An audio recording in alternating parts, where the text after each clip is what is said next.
Hi, my name is what? My name is who? My name is Still Talk Sports. Let's get it. This is Still Talk Sports. What's up, everybody? As the intro said, this is Dill Talk Sports. We're back with another episode. Again, sorry for the delay, guys. I've been on vacation, man. Been traveling around the world. We're just in Wisconsin with my boys. Had a lot of golf. Played Century World for the first time. And it was a wonderful experience, man. And, wouldn't change it for the world. But let's get on the recap of the NBA Finals, the NHL Stanley Cup Finals, and the U.S. Open. So let's start it off with the NBA Finals. I went Thunder in 6. It was more Thunder in 7. If Halliburton doesn't get hurt there, I think it goes a completely different way maybe in Game 7 than it did.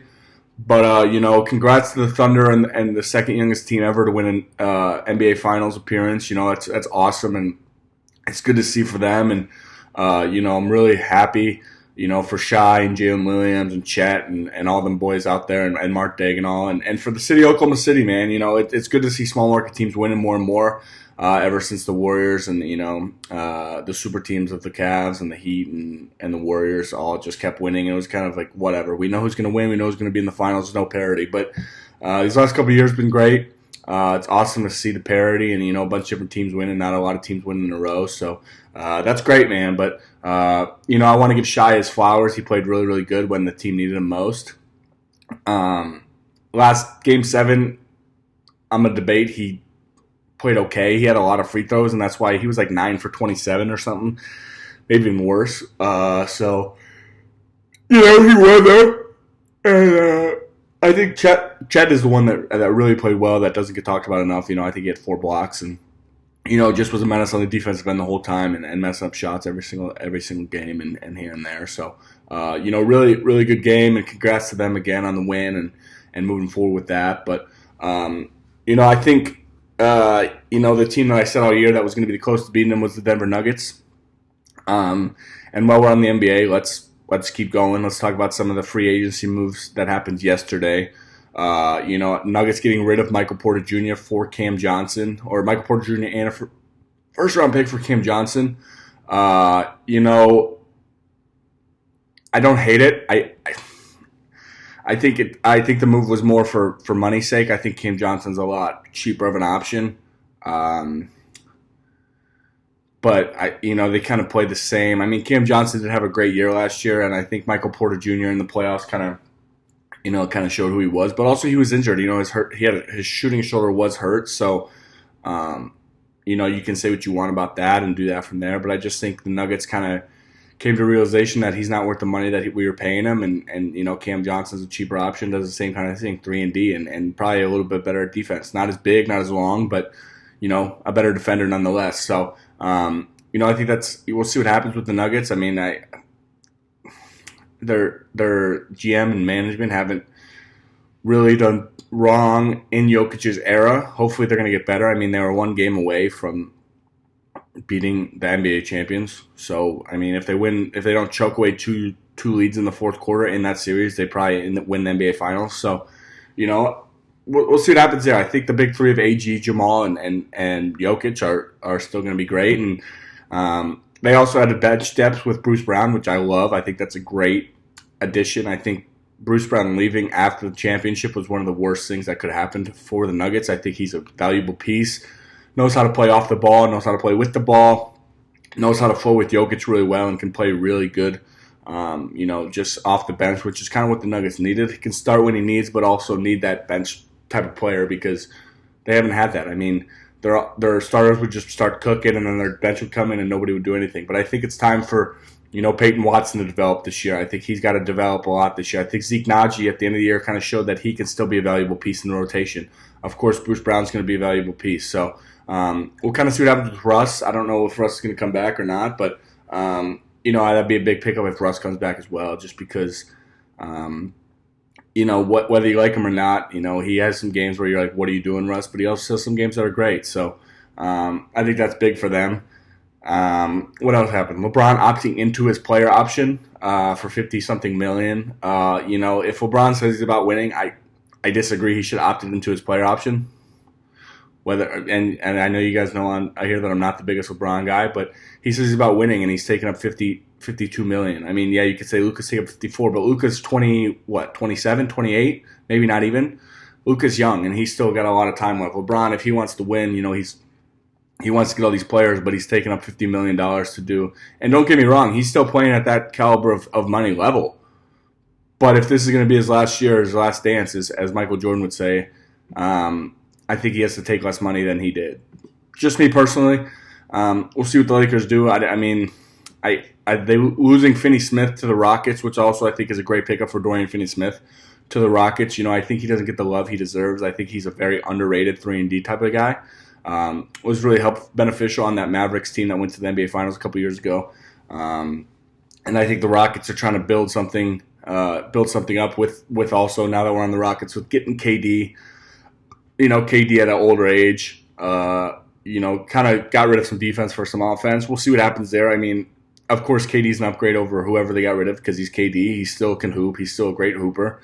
But the Rockets are a team I don't know, man. They're going to be interesting to me. I mean, Ime's a great coach. I like Ime a lot as a coach, and I think Sengun can develop a lot into what he is, and Van Fleet's still good, and KD's great. And that could be a team that could be dangerous. I mean, they were second in the West last year. Sure.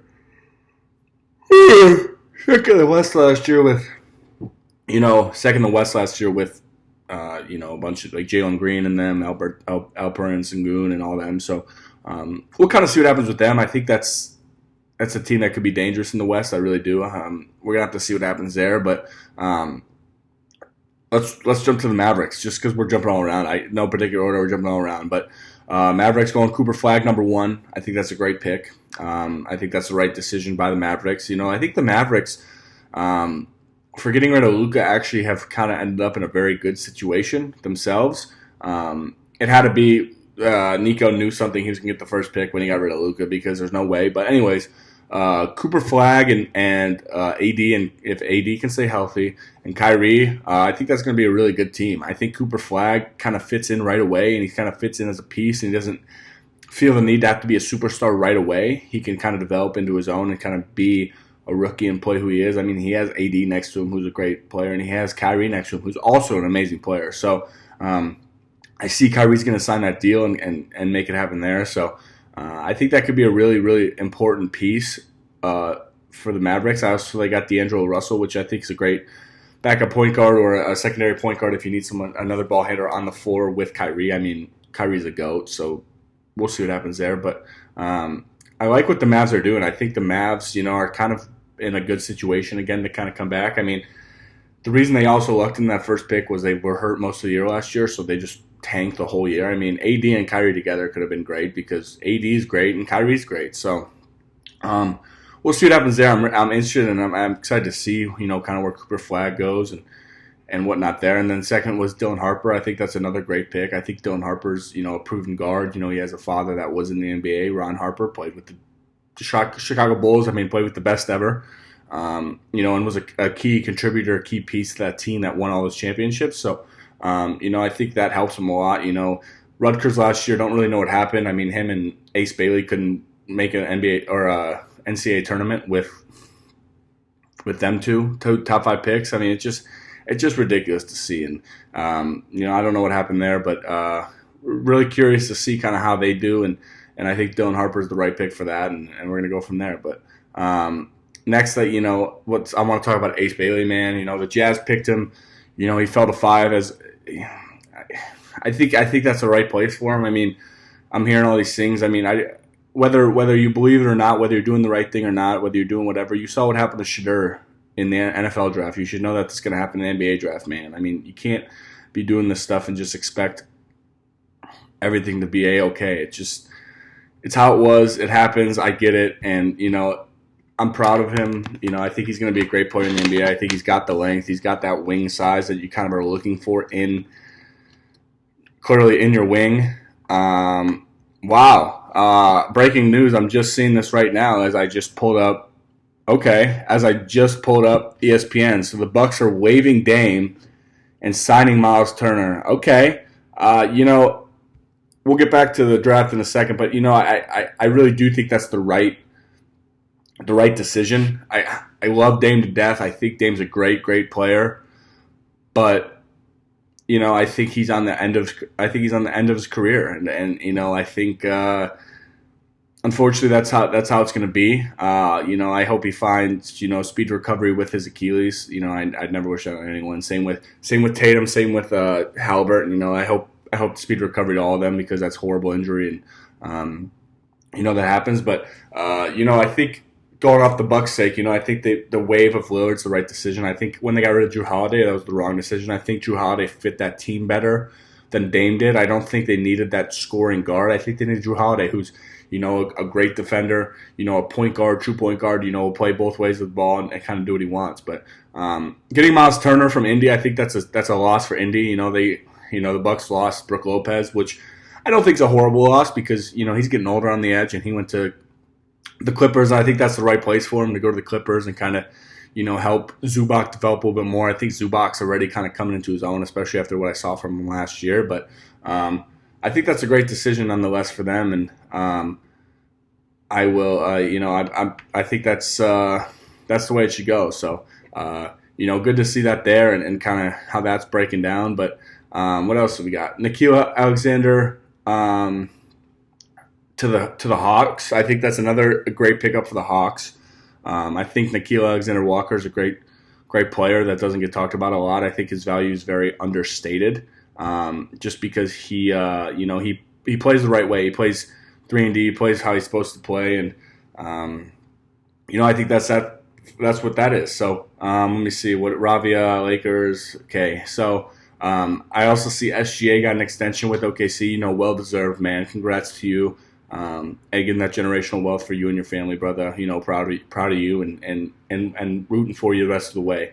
Didn't want you to win. I wanted the Nuggets to win, but it's good to see good players, and he is a true hooper when he doesn't foul bait the whole time. So good for him, man. But we'll see what OKC says, because I think OKC, they kind of stack their contracts to kind of make it all happen in a way that's possible. But people are going to get greedy if Chet's only getting offered $100 over here, and someone's like, "Here, I'll give you $250." It's like, come on, man. It's hard to turn down another $150 million, whether you like it or not. So, again, Dylan Harper's going to the Spurs. I think that's a great pickup for them. I mean, him and De'Aaron Fox and Wemby, that could be a force to be reckoned with. I think his name is VJ Edgecombe, the guard from Baylor that the Sixers picked. I think that's a great pickup for him. I think Embiid's on his way out.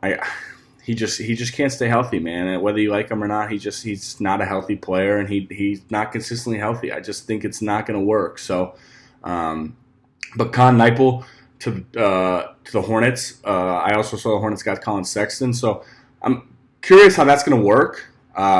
Just because a lot of guards, but they needed a shooter out there. They got Brandon Miller, they got LaMelo, and I think that could be a really good team. Ace Bailey, I said.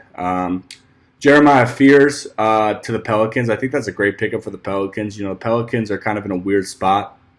They have Zion kind of on the bench. Zion's doing what Zion does. He doesn't play that much, but when he does, he's a great player. We got Igor Demon from BYU going to the Nets. I think that's a really good pickup, actually. I think that's one of the better pickups in the draft. I think he's very underrated, and he hoops well, and he's just very fluid with his movement and knows how to play the game well. So, Derek Queen getting picked by the Hawks, I also think is a great pickup. I think Derek Queen's one of the more underrated players in this draft. Killed my CSU Rams with that game winner in the NCAA tournament, which killed me, but really good game, and really looking forward to, kind of everything breaking out there. And then I guess let's hop into the Bulls pick, man, or the Bulls trading away Lonzo, man, and drafting Noah Essengu. I don't know what the Bulls are doing. They're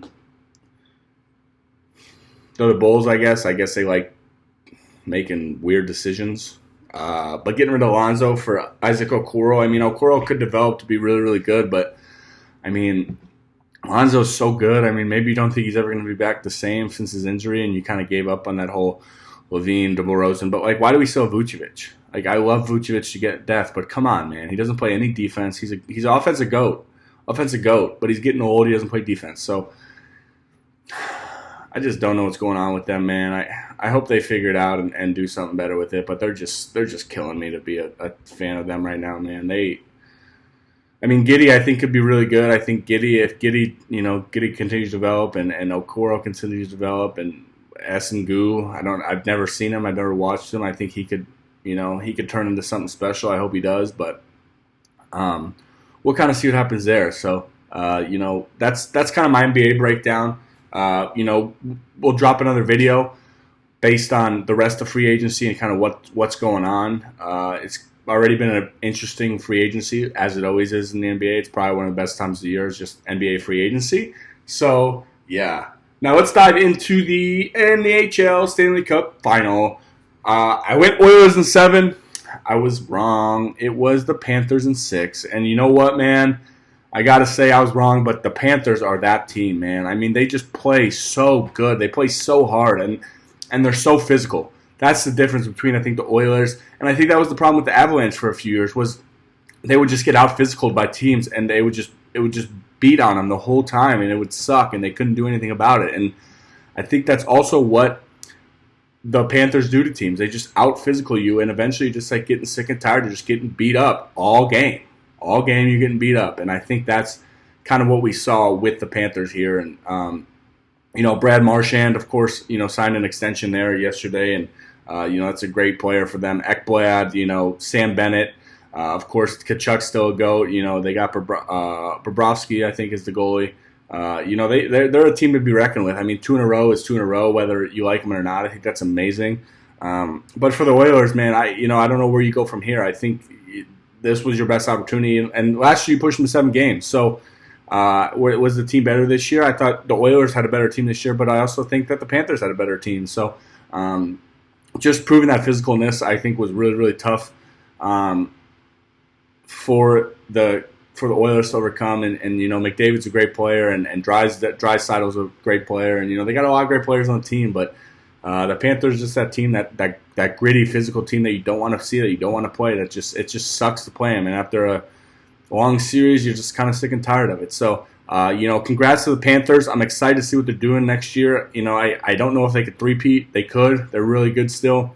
But, I saw the Golden Knights just got Mitch Marner from the Maple Leafs. I think that's a great pickup. I still think the Avalanche, are up there. They still got the chance there. And the Stars, maybe they get over the hump. I see they fired the coach, but it's going to be an interesting thing. I hope my Blackhawks do better. I saw what they did in the draft. I don't hate it.